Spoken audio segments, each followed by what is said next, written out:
Анхан болон 2 дугаар шатлагын эмнэлгийн тусламж үйлчилгээг чанартай хүртээмжтэй хүргэх нь 3 дугаар шатлагын эмнэлгийн ачааллыг багасгах, хүн амдаа эдийн засгийн болоо цаг хугацааны хувьд хэмнэлтийг бий болгох зэрэг ач холбогдол өндрөө.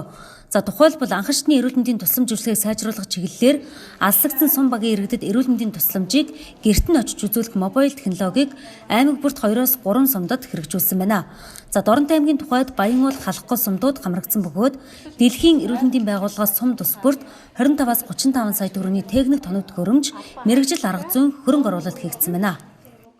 За энэ тусламжийг цааш нь хөгжүүлээд бүх сумаа, бүх өрхийн эмнэлгээ хангасан аймагуд бол байна. Жишээлбэл Төв аймаг бүх өрхийн эрүүл мэндийн төв, бүх сумын эрүүл мэндийн төв нь засаг дарга нар нь бусад санхүүжилтийг гаргаад ингээд өргөжүүлээд явцсан. Булган аймаг байна. Бүх сумынхаа эрүүл мэндийн төв дээр энэ тоног төхөөрөмжийн хангалтыг хийцэн. Тийм учраас бид нар энэ тоног төхөөрөмжийг яаж ашиглах вэ гэдэг сургалтыг нь бол олон улсын байгууллагаас энэ гаргаад ингээд хийцэн ийм тоонууд байгаа. Ер нь бол маш идэвхтэй иргэд бол хамраад нэг айлд очихдоо одоо зөвхөн жирэмсэн эмэгтэйг нь үзээ ч юм уу, 5 хүртэлх насны хүүхдийг үзээ явдаг байсан бол одоо тэр айлд ороход байгаа бүх хүнээ үзээд тэгээд тэр мэдээлэл нь нөгөө програм дотор ороод тэр мэдээллээсээ шууд үндсэн мэрэгжлийн тусламж үзүүлж байгаа аймгийнхаа төвийнхаа эмч нараас зөвлөгөөгөө авчих боломжтой. Өшөө цааш нь лавлгаа төвд рүүгээ нөгөө дүрсийг шилжүүлээ те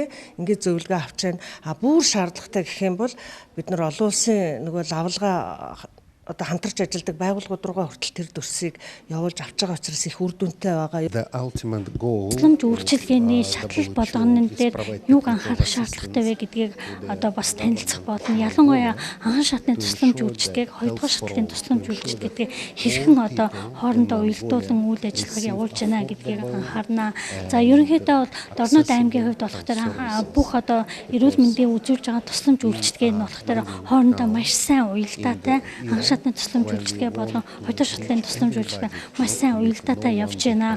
Өөрөөр хэлбэл тусламж үйлчилгээний бүх элементүүд энэ одоо тусламж үйлчилгээний хүрээнд байна гэж үзэж байна. 2 дугаар шатлалын эмнэлгийн тусламж үйлчилгээг нэмэгдүүлэх чиглэлээр Доронтой аймгийн хувьд компьютер томографи аппарат, рентген аппарат зэрэг томоохон тоног төхөөрөмжүүд ашиглалтанд орсноос гадна зайн онцлогоог нэвтрүүлсэн зэрэг ажлууд хийгдсэн байна. Харин одоо анхан шатны тусламж үйлчилгээ 2 дугаар шатлалын эмнэлгийн үйл ажиллагааны уялдаа холбоог сайжруулахад анхаарлаа хандуулах чухал байгааг Дэлхийн эрүүл мэндийн байгууллагын Монгол дахь суурин төлөөлөгч Диор Диза хэллээ.